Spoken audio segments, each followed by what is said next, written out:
Yeah. What's really happening, man? It's your boy OG Gigavelli, man, with another episode of Street Code of Conduct. Today, I'm gonna get into. I've got a message for my Muslim brothers, man.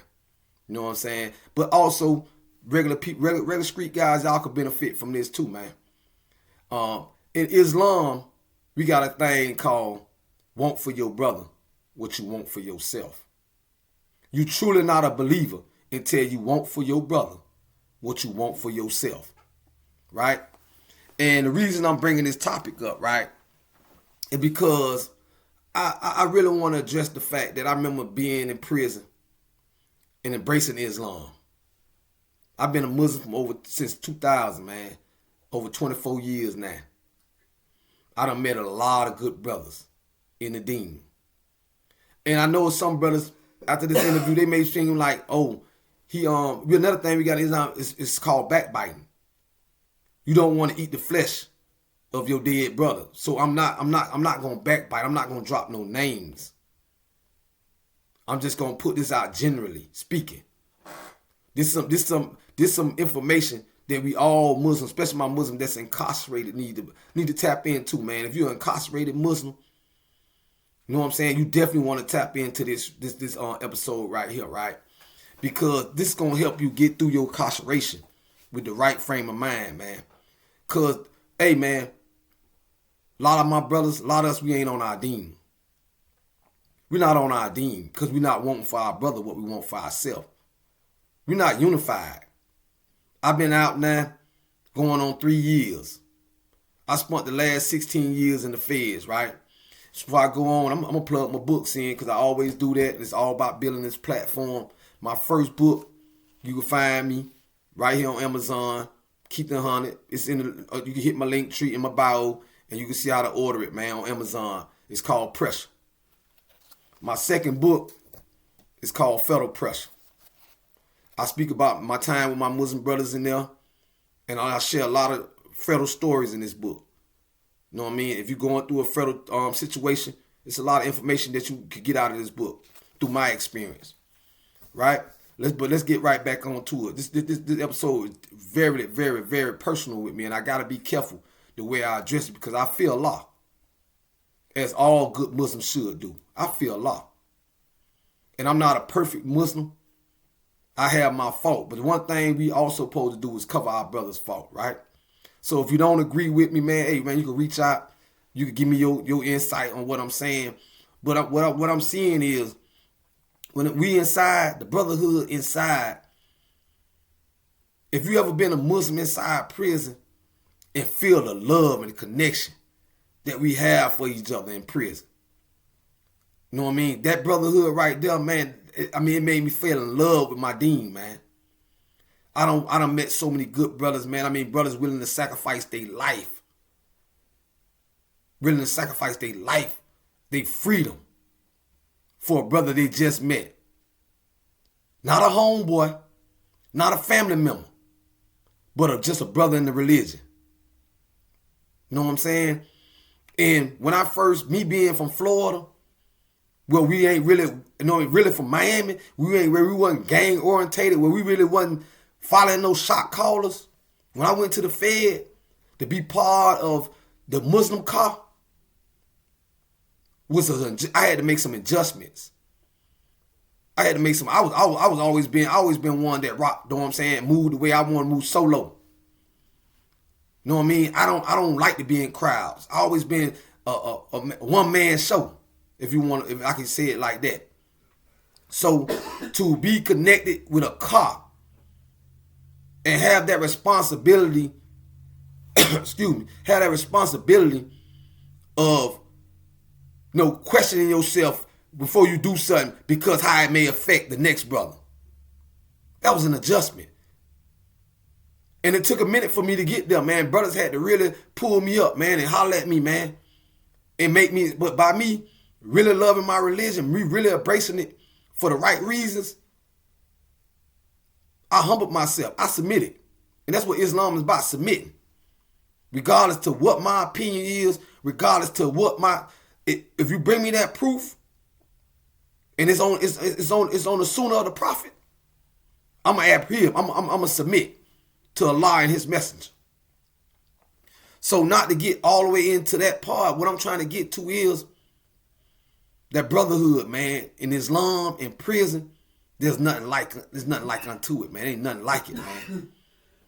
Know what I mean? Brothers, when they in there, man, we eat together, we pray together, we go through all changes, we check on each other. Like I say, we willing to die for each other. I know I was. But I had to have some, I had to catch myself while I was doing time.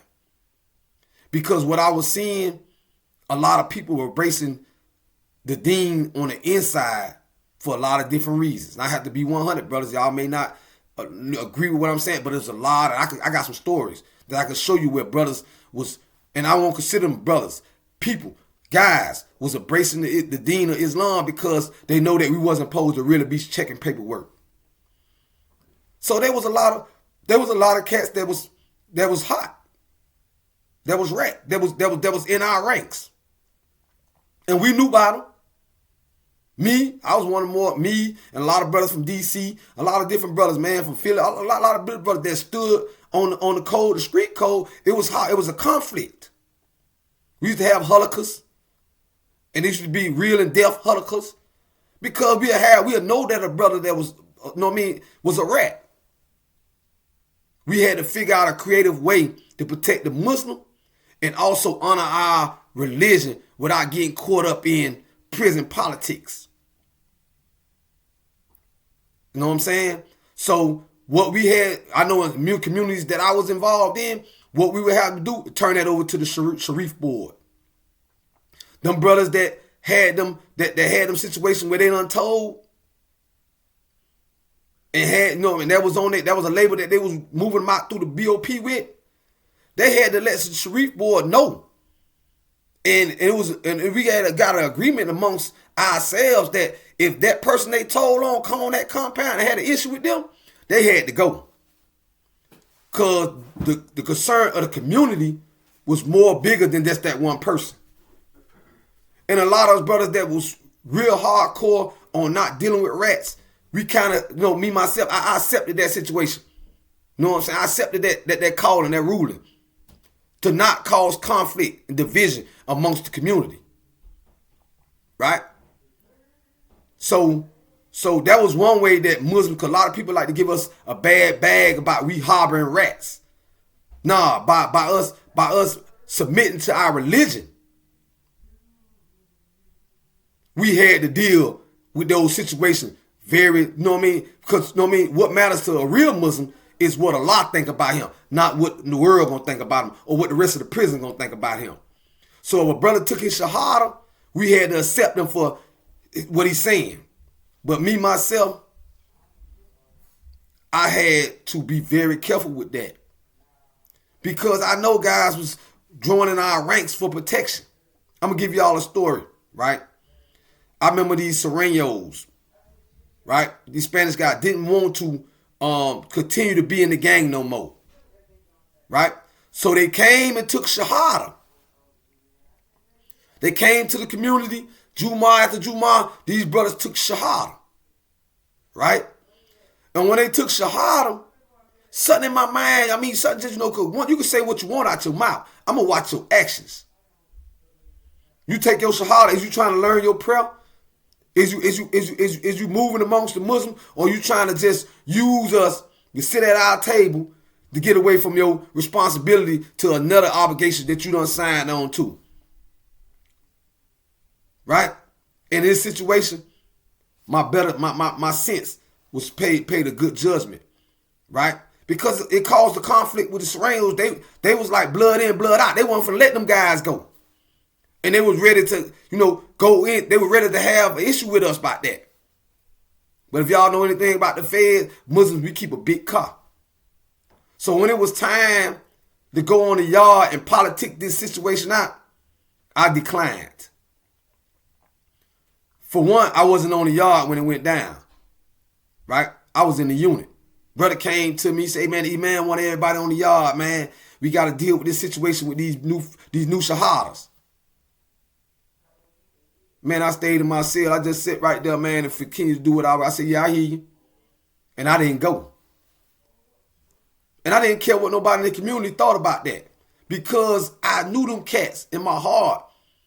They wasn't sincere about their shahada. So that's another example of not letting your loyalty make a fool out you. My loyalty to my religion, but my intelligence, my wisdom, helped me steer my way out of prison and not getting caught up in shit that I ain't really had no business or shit that wasn't set well with me. And that's my advice to my Muslim brothers that's doing time, because we'll find ourselves, putting so much into it inside this prison life, being so committed. And I've seen brothers jack their time off for the wrong reasons. I thank Allah that I made it out and I made some good choices. There's more incidents.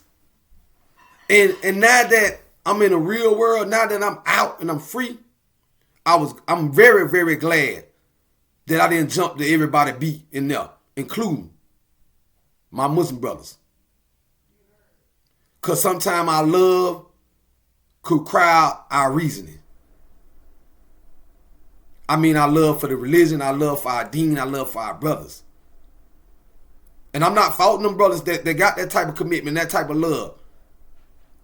But Allah has given us intelligence too, to discern, things for ourselves. So reason why I'm really bringing this topic up, because brothers, some of the same brothers that I done time with, would be love to want you to be all in for them, 100%, give you that 100 in there. But now we in the world. We may come to Jumu'ah and see each other and jump in our different cars. Some of us doing better than others. Some of us got connections that we can help turn the other one on. Some of us got, some of us let's just be real. Some of us got more money than the rest of us. Some brothers are getting out of here, working 9 to 5s, got good ideas, good strategies. And some of us, that's in better position, is not even checking on that brother. Know what I mean? I'm going to give you an example, right? And this to my Muslim brothers, you should know your history.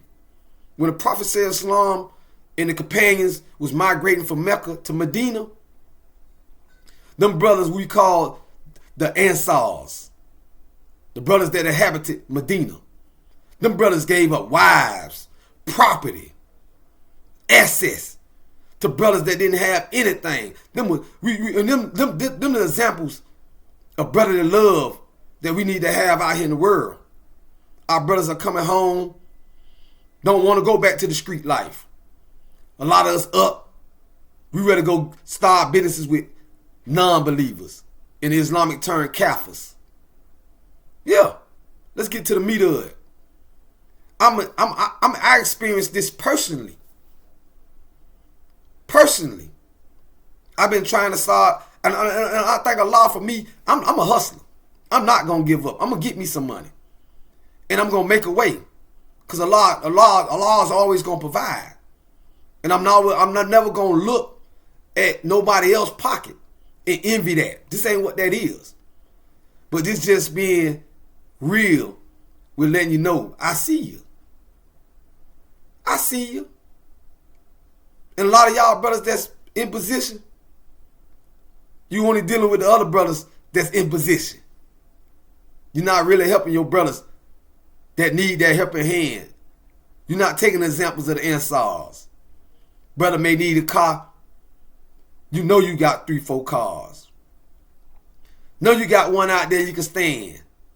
But would you offer it to that brother? Same brother you was in prison with. Eating out his locker. Breaking bread, wanting him to jeopardize his freedom, his commitment to his family for your cause. But now that we in the world, you looking out for your unbelieving homeboy better than you looking out for your brother. Come on now. And some of you brothers, if this is happening to you in this world, man, don't get discouraged. Because what Allah has for you, He has for you, and what Allah has for them. Because all the money, all the stuff of the dunya is nothing but a test. Ain't nothing but a test. You understand what I'm saying? A real Muslims know the true success is to get to Jannah, the hereafter. You understand what I'm saying? So want for your brother what you want for yourself. Are we really living that way out here in the world, or was that just prison talk? In a lot of cases, man, it looking like it's prison talk. And I was glad I was one of those brothers that had hard enough to be a man and not be pressured into making choices and keeping it real with brothers that now that I see, it was just prison talk. It was just prison talk. We see each other in Juma, we keep it pushing. We know that a brother need a hand over here, brother trying to do this. And I'm not speaking to all brothers, man. I'm not speaking to all brothers, man. And that's your right. That's your right to move how you want to move, man. But check your deen, check your Akida. Because you're going to be asked about your wealth. You're going to be asked about your time. Don't forget about your brother, man. When it's now's the time to really apply that. Want for your brother what you want for yourself. This your boy OG Jigavella, man. It's been a message to my Muslim brothers, but also a good message to anybody that, you know what I mean, that's been dealing with giving 100 and getting that 50. You know what I mean? Make sure y'all tap into all platforms. Check out this video on YouTube, man. And hey, man, follow me on IG. Go to my link tree, man. Everything you need to know about OG Jigavella is right there, man. It's been real, man. Till next time.